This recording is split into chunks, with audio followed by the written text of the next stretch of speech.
Oh, hi. I'm just getting ready to do what I love best, and that is cartooning. You too? Well, you've come to the right place. Hi, I'm Bruce Blitz, and welcome to Cartooning with Blitz. And one of the things I love best about cartooning is how you can take inanimate objects, which are things that don't actually live, like a light bulb or a baseball, and make it come alive, simply by adding a personality to it. Now, for our feature of the day, I'll draw a camera that can actually take pictures. I call it Snap-A-Pic. Stay tuned, I know you'll love that one. And for our doodle trick, we'll take simple letters from the alphabet and turn them into finished cartoons, so stay around for that. Now first, I'd like to talk a little bit about setting up your studio and your drawing board. Now, first, the drawing board. Now, I'm using a real nice adjustable drawing board that I can adjust any way I like. But if you don't have access to something like that, it's fine. Get a board, an 18 by 24 piece of plywood maybe, or go to an art store and get a drawing board. And you can sit at a regular table and put it right in your lap and angle it against the table.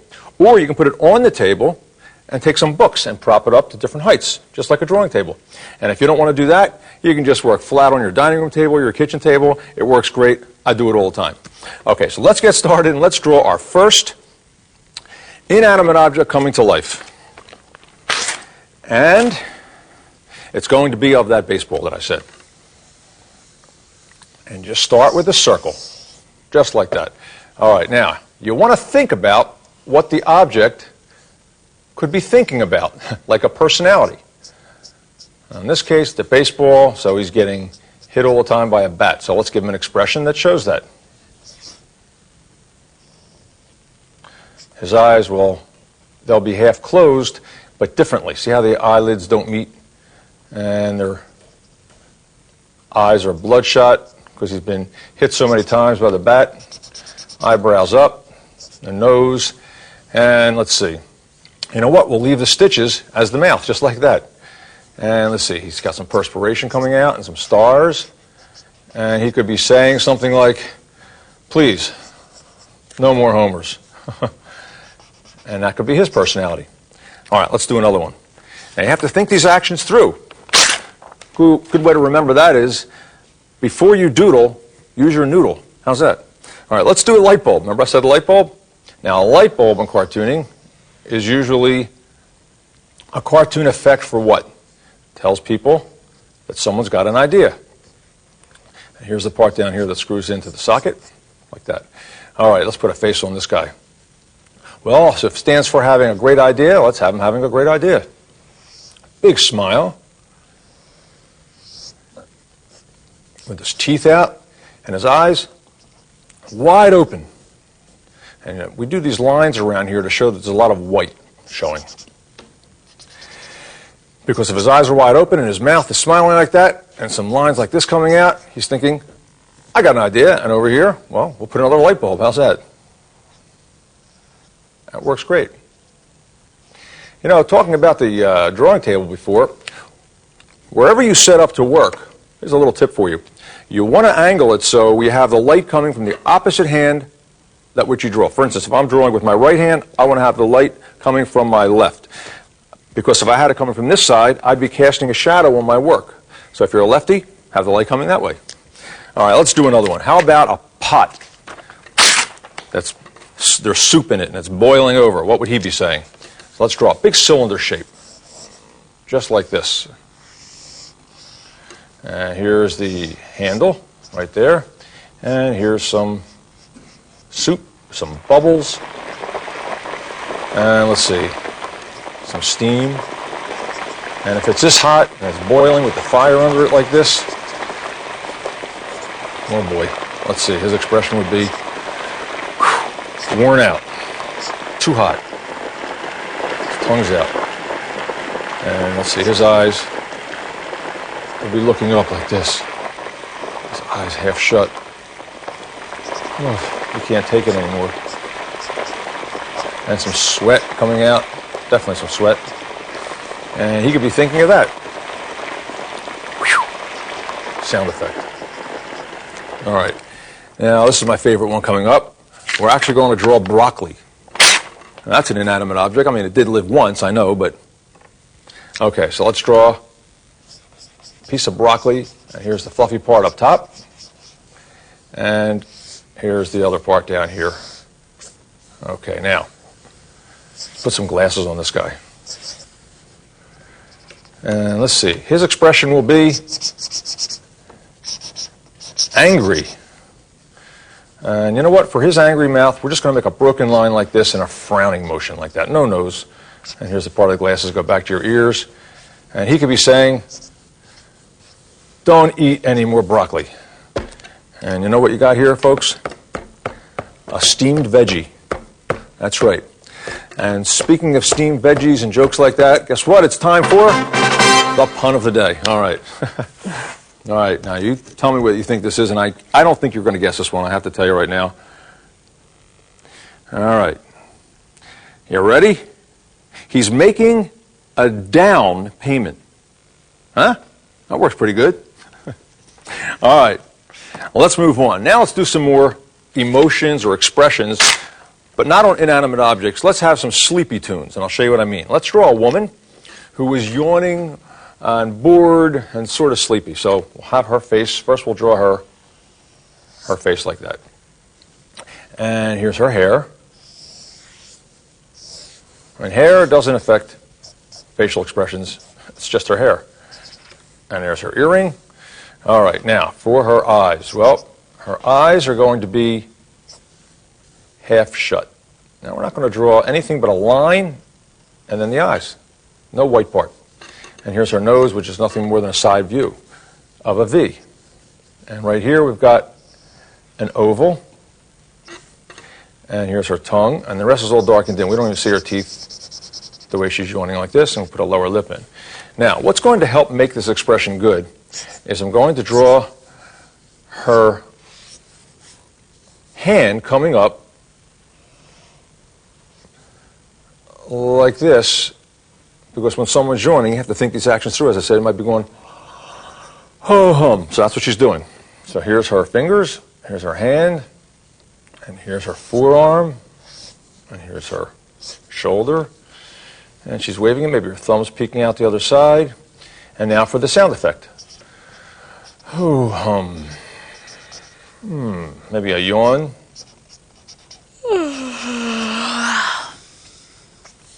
And some more cartoon effects. And there you have a sleepy tune. Now I got a really good sleepy tune for you. And this is a downright funny drawing, and I want you to follow along with me on this one because it's very easy to do. We're going to take it step by step, and it's really a funny pose. We're going to draw a guy sleeping in bed. Now watch. We're starting with a line like this and a line like that coming around. Now, that's his nose, actually, and this is his nostrils. And this is his mouth, taking up the rest of that shape just about, and give him the teeth out, and his tongue. Well, this is what makes it a little bit funny. He's sleeping, and his tongue is like out. And all this is inside, and it gets darkened in. All right. Now let's put some ears in, maybe. And some hair, because he's sleeping. His hair's all messed up. And, okay, now we're going to have him in bed, so watch this. We just make a couple lines like this, where the covers have come up to his face. And let's see. Now, here's the part I want to show you. In cartoons, there's some cliches that you always see. And whenever you see in cartooning anybody drawing a pillow, it always looks like this. Ready? Here's the fluffy part. And on the corners, there's always those little bumps where it gathers up. And they always overdo it in a cartoon like that. And the other part they always do is this part here. And I always find this pretty funny. The inside where the pillowcase doesn't cover.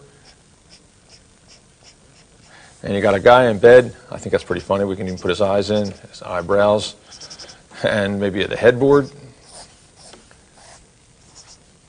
Okay, and some lines here for the blanket, and maybe some cartoon effects. How about the old Z's, oldest cartoon effect and accessory in the book when someone's sleeping? Or, how's this?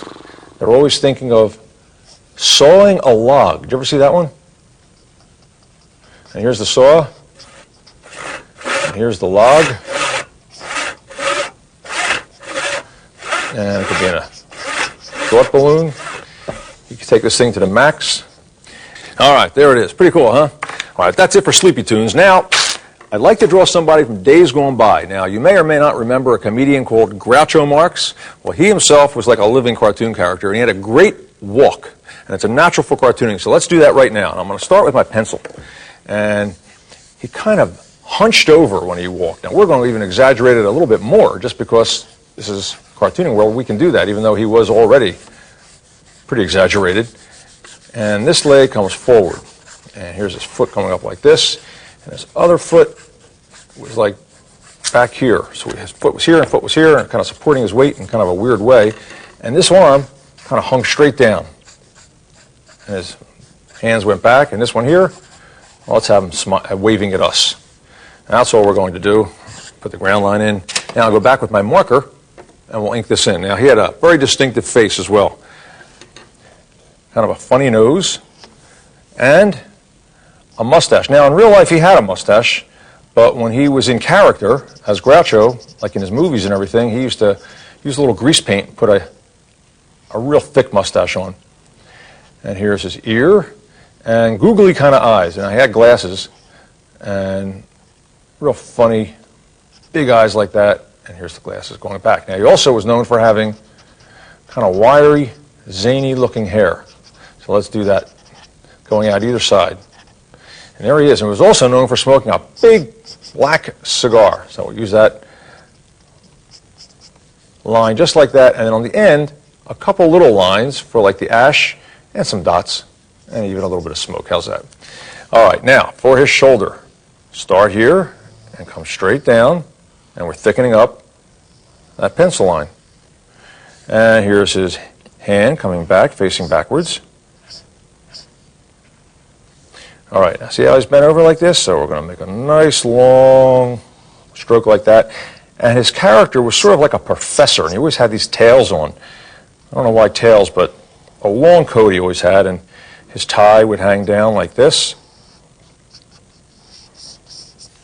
And here's his shirt and his waist. All right, we're getting there. Now, this leg here we're going to have coming straight forward behind that arm and back. And there it is. Okay, now for his foot, pointing up, his heel, and there it is. Let's put some lines because he had like striped pants. And for the other leg, we'll darken that in. And here you go. And his other foot was bent back like this for this walk. And there it is. Okay, now let's put a shadow to connect these two. So he looks like he's planted firmly on the ground. And we put a little horizon line on there in the background. Now for his other arm, we're just thickening up that line that we already have laid down. And now for his hand. Well, let's have his hand waving. There's his thumb and his palm. And let's see, we'll start from this side. Here's his pinky. And let's just keep adding fingers. Now, him and his brothers, he had two other brothers, Chico and Harpo, and there was actually another brother. In some movies there were four brothers, and that was Zeppo, but it was really Chico and Harpo and Groucho that were the main ones. Put some cartoon effects and accessories in them. And there he is. Looks pretty good to me. Now I'm going to take my kneaded rubber eraser. Now, that's a great eraser, and you can knead it. That's K-N-E-A-D-E-D, like a piece of dough or clay. And it cleans itself, and you can bend it, and you can get into hard-to-reach places. But what we're going to do is erase all the pencil lines that I have laid down. And that's a professional way of doing a cartoon. You lay it down in pencil, then you ink it in, and then you take your eraser and do what I'm doing now, and the ink lines stay, and the pencil lines go, and you've got your inked-in professional cartoon. All right, now we're going to add some color. Now, if you can ever remember to do yourself a favor and go to the video store and try to get a couple videos from the Marx Brothers, because you'll love them. They were very funny. Harpo was known for playing the harp, and he didn't talk. He was like a clown, like did a lot of pantomime, and he was a riot. And I think if I had to pick a favorite, it might be Groucho, though. Except I wouldn't want to pick a favorite because I just love them all. Chico was great. I love Chico especially because he played piano. And I played piano. And he used to play piano funny. He used to do funny novelty songs. He was great at it. So I'm using a little bit of black chalk because he always wore like a black professor jacket like this. And as I said, that's gray stripes, but so I just hit it real lightly. We can make it look like gray. All right, some shoes. There you go, I like that. And put a little yellow in the background. Oh, he's a great character, isn't he? Just like this. And make him kind of pop forward a little bit. That's a great drawing. Now, of course, nobody in the world can really actually look like Groucho because he was like kind of a living cartoon character, as I said. But if they did, they'd look pretty crazy, wouldn't they? Because nobody could actually look that way. But well, anyway, stay tuned now for the feature of the day.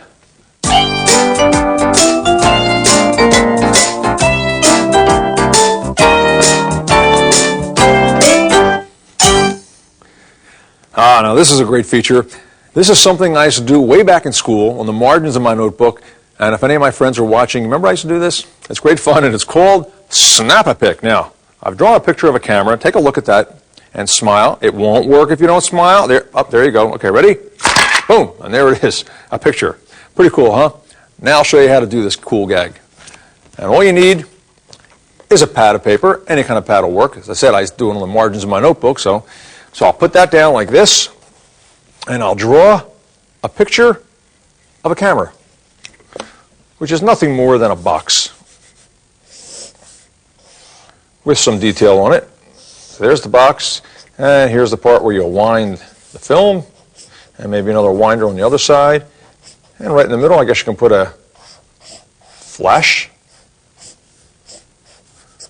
Some detail on that. Boom. Cartoon effects and accessories, and some detail there. Okay, that's all I'm going to do on that. You can put as much detail as you like when you're doing it. Now I'm going to take a pencil, and I'm going to make a box right in the center of that camera. And I'm bearing down very, very hard, and you'll see why in a moment. Just like that. And right in the center of that box, I'm going to take my marker and I'm going to draw the googly-eyed character. There's a nose, some eyes, some ears, and a chin, and a big smile.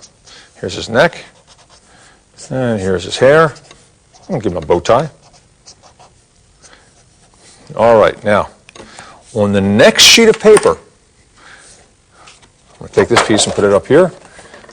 The reason why I was bearing down so hard with that pencil is so I can see that box made on this sheet. Now, you might not be able to see it, but I can, so I'm going to draw it just like that so you can see it.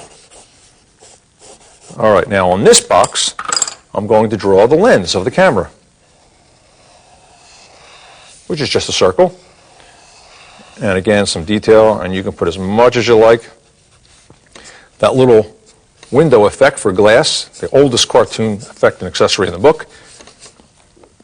Okay, that's all I'll do. Now, as I always say, if you're going to be cutting with a knife like this and you need help, get help. If not, you can use the scissors, and that'll work as well. I'm taking a little piece of cardboard, and I'm going to slide it underneath this piece of paper, and I'm going to cut 3 sides. And on this sheet, with the lens, I'm going to cut the bottom and the 2 sides. So it peeks up like this. Okay? Now, on the one above it, put that piece of cardboard underneath so I don't cut through the other piece. I'm going to do the same thing, but I'm going to do the opposite. I'm going to leave the bottom open and cut the top and the 2 sides. So now this does this, right? Now, with the finished one, I'll show you how you thread it and make it work. Okay, here's a zany guy, and here's the one on the bottom with the lens. So what you do is you thread it through and you slide the lens through the picture of the top so it's like that. See how that works? And then you lift it up and you hold it like this from the bottom, and you make your friends have to smile, and you just lift it up real fast, and there's the picture. Now, if you really want to be sneaky about it, you can paste a picture of somebody right there and try this gag on them. It's great fun, and the picture comes to life. As a matter of fact, so much life. Take a look at this. He even talks. Next, cartoon doodle tricks. I can't believe it. I mean, I've heard of digital, but this is ridiculous.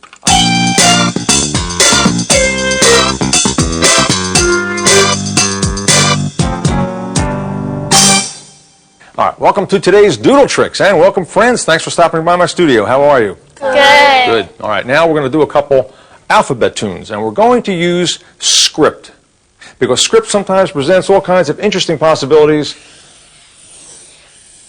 with like little curly cues, and that's a D, and D is for mule. No, it's not. D is for donkey, but mules and donkeys are pretty close, right? All right, so we'll put some eyes right there like that, and let's have him looking at us, and we'll put some eyebrows down because they're kind of ornery creatures, right? And put some nostrils in like that, and some lines around the nostrils, and some buck teeth, and a big smile. All right, now you're wondering what this is. Well, that's his ear, but it looks better when you put the other ear in too, doesn't it? And some hair flopping forward, and this line from the D will become his neck. Let's put some funny hair up his back, and there it is. D is for donkey, like that. All right, let's do another one. And this time we'll use another letter, and this time we'll use the letter T. And T is for the scarecrow. This is the best I could do. So we'll draw the T, write the T. And the best part about doodle tricks is that most of this drawing was already done simply by writing that T. And let's see. Well, he's sewn. His face is all sewn, so we'll have it like crisscrossed, like thread. And his nose can be a button. And his smile can be stitched. And let's put a hat on him, like a big floppy straw hat. How's that? This is like the scarecrow in The Wizard of Oz, right? Who saw The Wizard of Oz? You see The Wizard of Oz? Okay, yeah, that's a good movie. Okay, some hair, some straw, and some straw coming out of a sleeve. Here too. And his body, and his other leg. This one's in the ground. And this other leg here has got some straw coming out of it. And I don't know about how scary he is. In fact, let's put a bird sitting right on his arm, smiling, because he's not very scared. In fact, he's wondering what's going on with this guy. Like that? Yeah. All right, let's do another one. Take another letter. This time we'll take the letter M. All right, now right on the end, I'm going to put a round circle, and I'm going to fill it in. And some eyes. And eyebrows. And whiskers. And some big ears like this. What kind of animal is this? A mouse. A mouse, that's right. Now you're wondering what these are, right? Well, I'll show you. We extend this up, and put a hand on this, and some fingers. Same thing here. And some question marks. He's saying, is that it, Bruce? Are we out of time? And the answer is yes. And I want to thank you for joining me today, and I hope you've enjoyed it, and you guys too. And for our tip of the day, that's a good one. Telling yourself you can is good. Showing yourself you can, that's better. In other words, actions speak louder than words, all right? I'm Bruce Blitz saying thanks for being with me, and help me out, guys. Keep on cartooning! There you go, just like they said.